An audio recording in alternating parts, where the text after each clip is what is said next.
I don't think of him as Prospero. No, I think of him as the prime mover. That he was the one who thought this.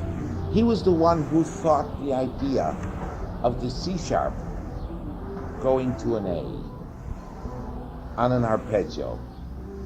That the piece is written in D minor and yet starts out on a dominant, which has as its root the leading tone to the D minor, and never really releases us from this from these moments of uncertainty until finally the D minor comes in. Da da ba boom. Now, how does one teach this to a student? This nobility? Well, you have to then start going into the notion of why does a person play it? Why does a person play concerts? Why does a person make music? Is there a reason for this, except a kind of ego satisfaction, walking out on stage and having people applaud, which is a very difficult thing for people to do, because after all, I mean, I walk out the door of my house and nobody applauds. And so my ego has been ruined. No. So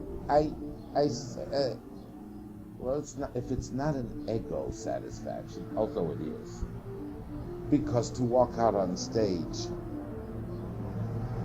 there must be a certain courage.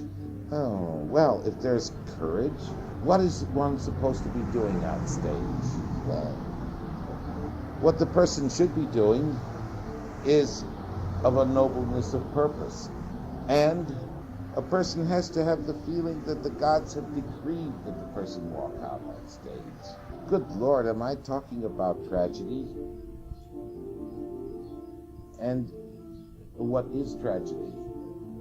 But perhaps the sacrifice of the goat, the tragos, the goat.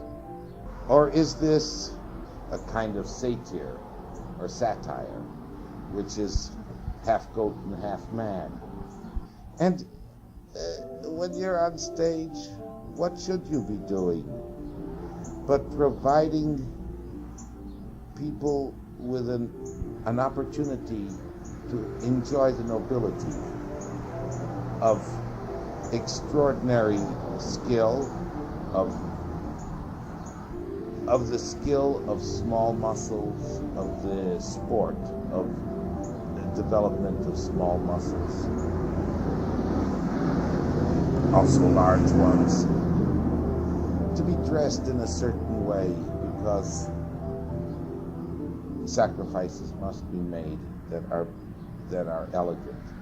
And what is this for but for the catharsis of the audience?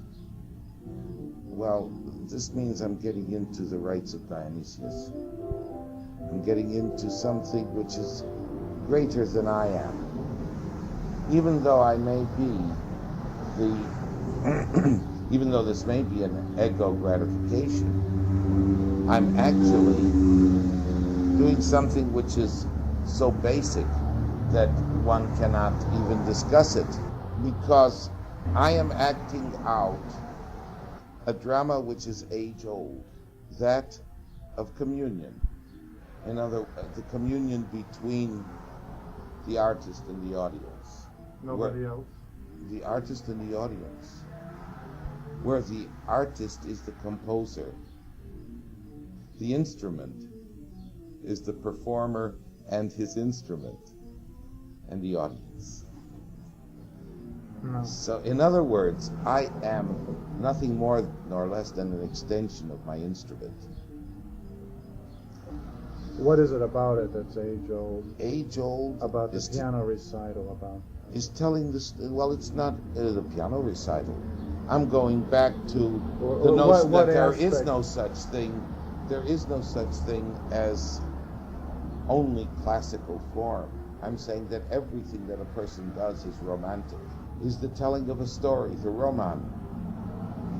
Is the telling of a story Whether the story be of history, whether the story be of philosophy, whether the story be of aesthetics, whether the story be of dragons and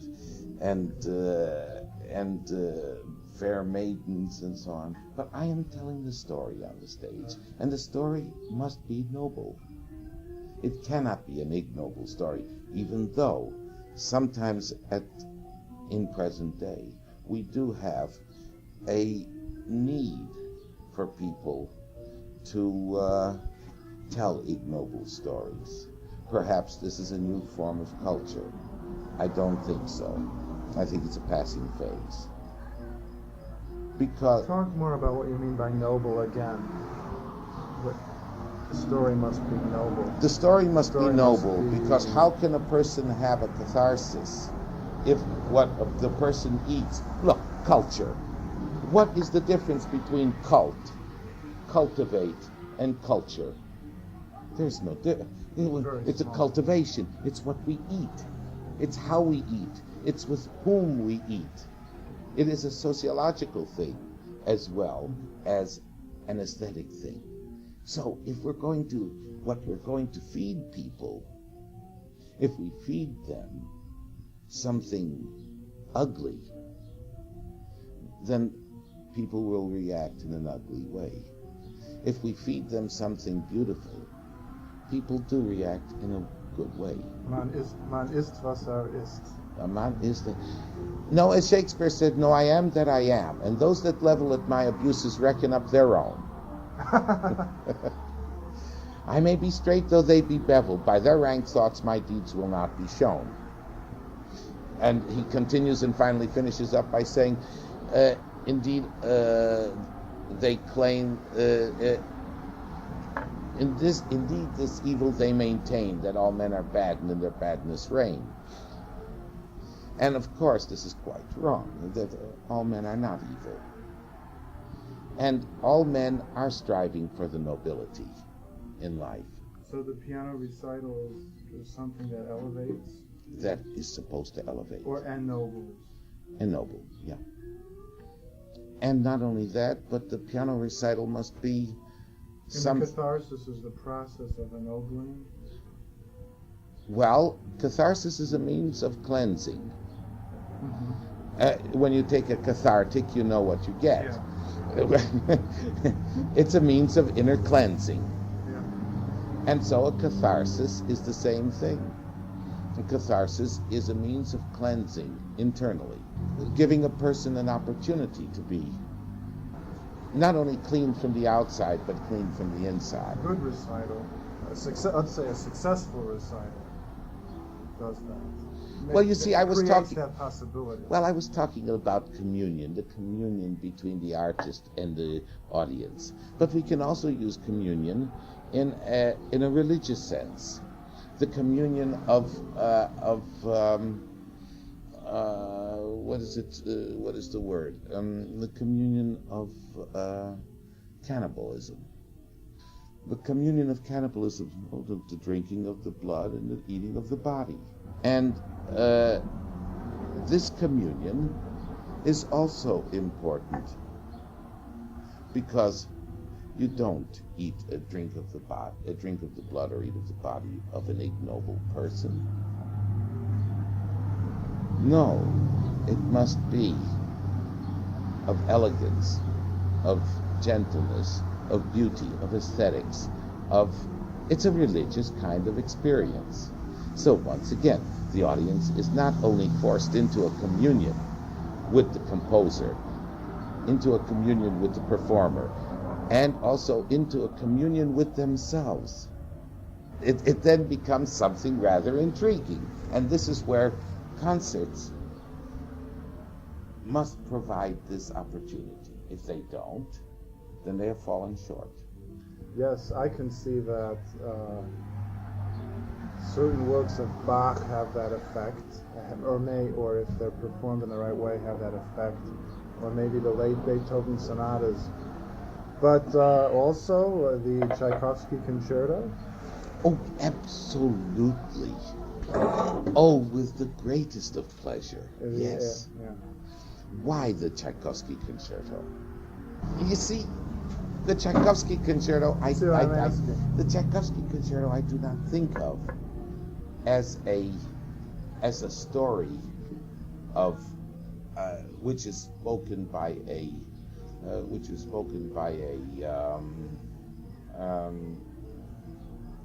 kind of Homeric kind of person. No, I say that this is a series of ballets. For example, it starts out introduction, and then comes these huge leaps, boom, boom, boom, boom, and these leaps continue. This isn't just a series of big noisy chords. This is the protagonist leaping out on stage. The curtain has gone up, and here come these enormous leaps. So already the story is beginning. The story has already begun. And instead of it being sung or spoken, it's being danced. And it's up to the performer to dance his way through that piece, without, of course, being a show-off, because there must be pirouettes, there must be entrechamps, there must be everything you wish. And all of this telling a story which cannot be spoken about in words, producing its own aesthetic, the aesthetic of being able to dance. For example, you take any of the Chopin ballads. The question is why that you will find staccati in the left hand on the first of each three notes.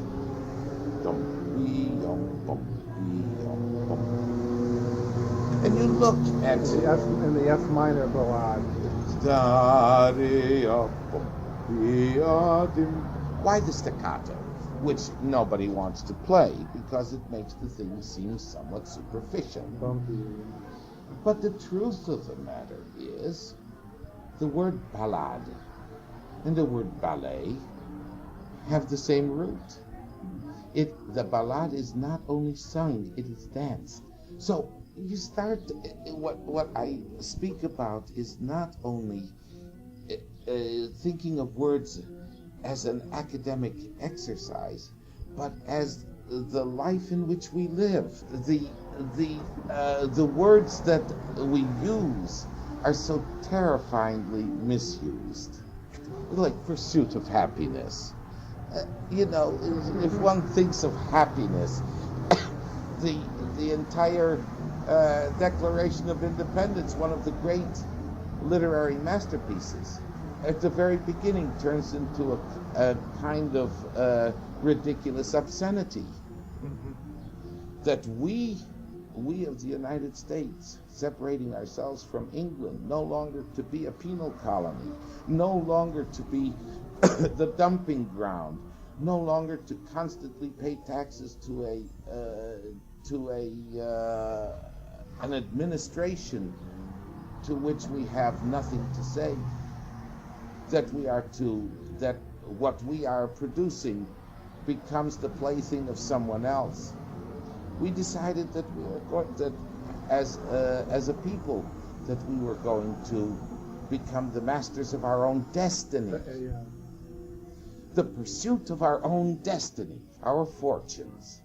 At that moment, the idea of becoming a political entity unto our own right made it possible for us as human beings to invent a new form of freedom. And that is our life. That process is life and liberty. And so now, what has that got to do with playing the piano or making music? One realizes that which is of utmost importance is that which we should be producing on the stage.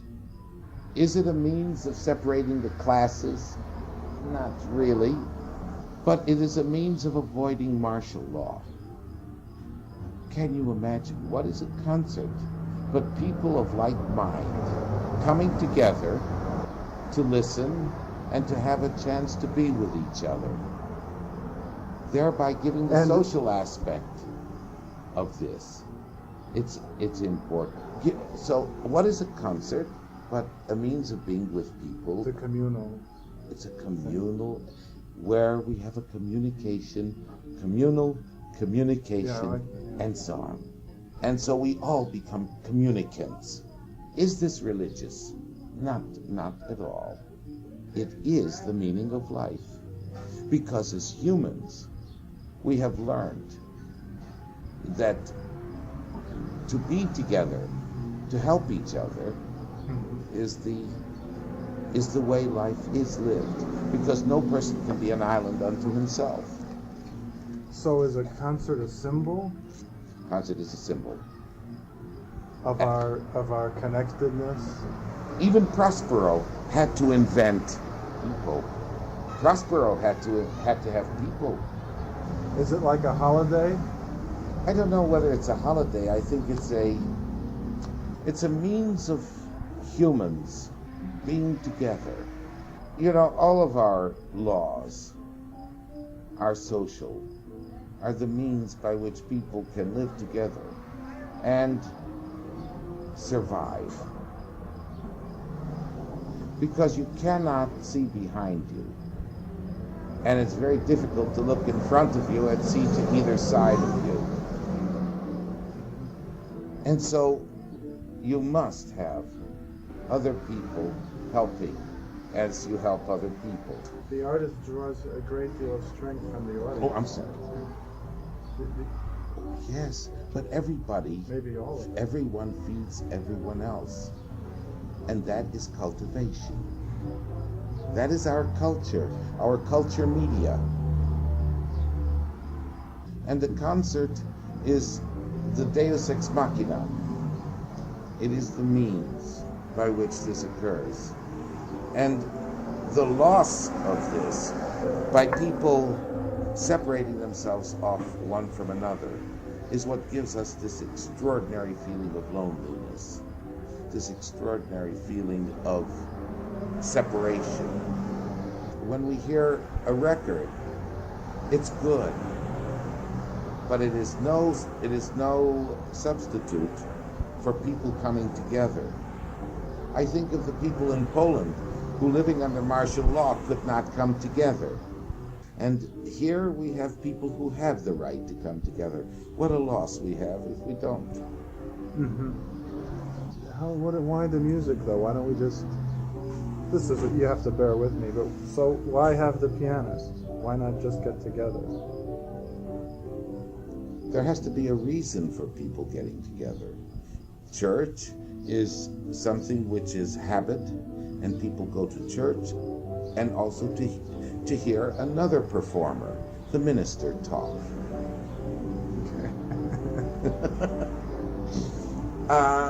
People go to a concert to hear a person perform. People go to a play to watch a sacrifice occur, in which there's human sacrifice rather than animal sacrifice. Political rallies, people come together. Why? To listen to another performer who's going to talk to them about what he's going to do. Now, depending on his skill as an orator, will be the possibility of choice insofar as the performances. Okay. Shall I go with my right hand, or shall I go with my left hand? Shall I go with a Democrat or a Republican? Or shall I go with the which person can charm me sufficiently? And even in one of those experiences, let's say a presidential election, there's only maybe 4 points or 4 percentage points that separates the winner from the loser. So why should, in a performance, in a concert, should the left hand or the right hand become subservient to the other? Even there is no subservience. Who are the performers, not just pianists, but musical performances, these, if you want, political figures who do this well? Who, To me, let's face it, some communions are better than others. right. And that's an issue too. What Well, Arthur Rubinstein was onto something that excited people and brought people. right. And he did it Well, year after year and country after country.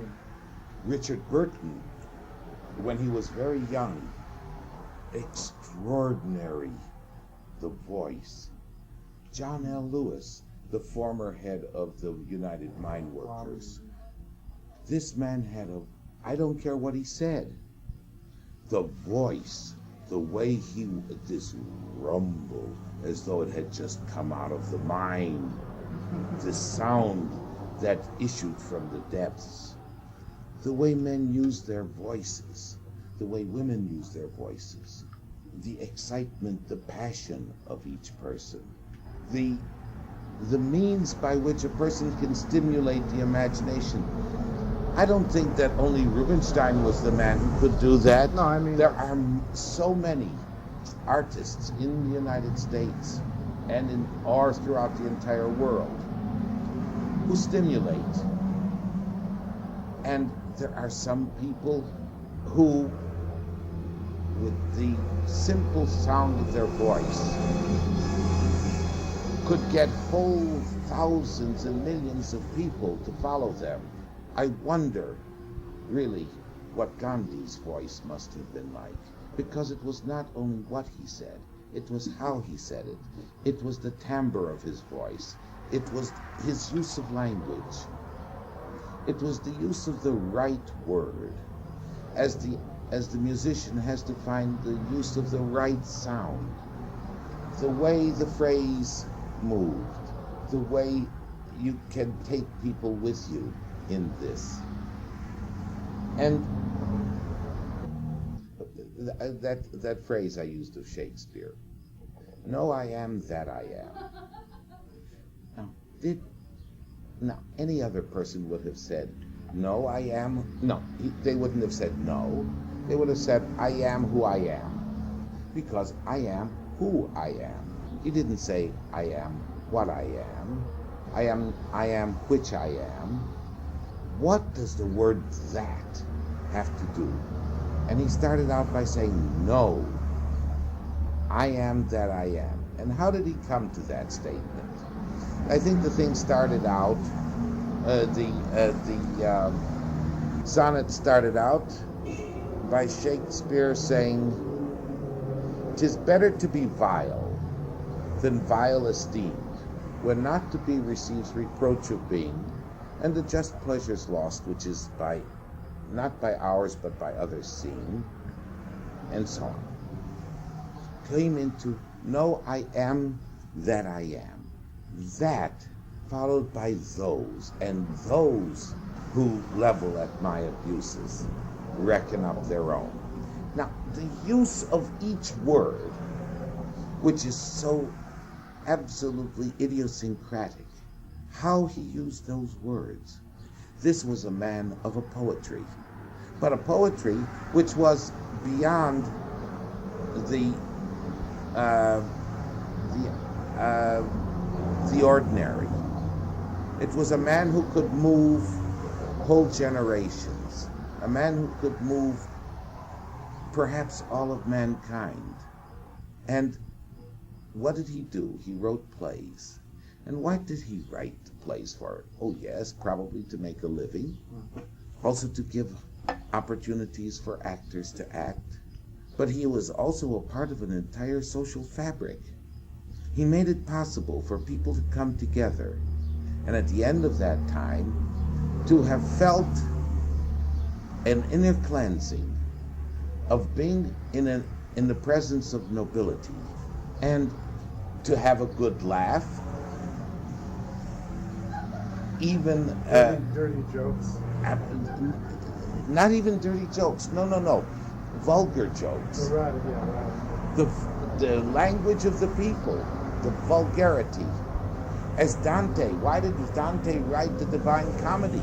It was a means of getting people to read Italian, to speak Italian, and to realize that the Vulgate was an important language. And what did he do? He used a phenomenal stroke of genius. The trilogy of the Inferno, of the Paradiso, and of the Purgatorio. And so here we're talking about men who have moved whole generations, who have moved an entire world by either their use of words, or by the action of their mind, or by the strength of their rhetoric, or of their use of grammar, or of their logic, or of the sound of their voice. And so, in effect, what we're talking about is the means that people can keep from being dragged down into a life which is not a life but is an existence.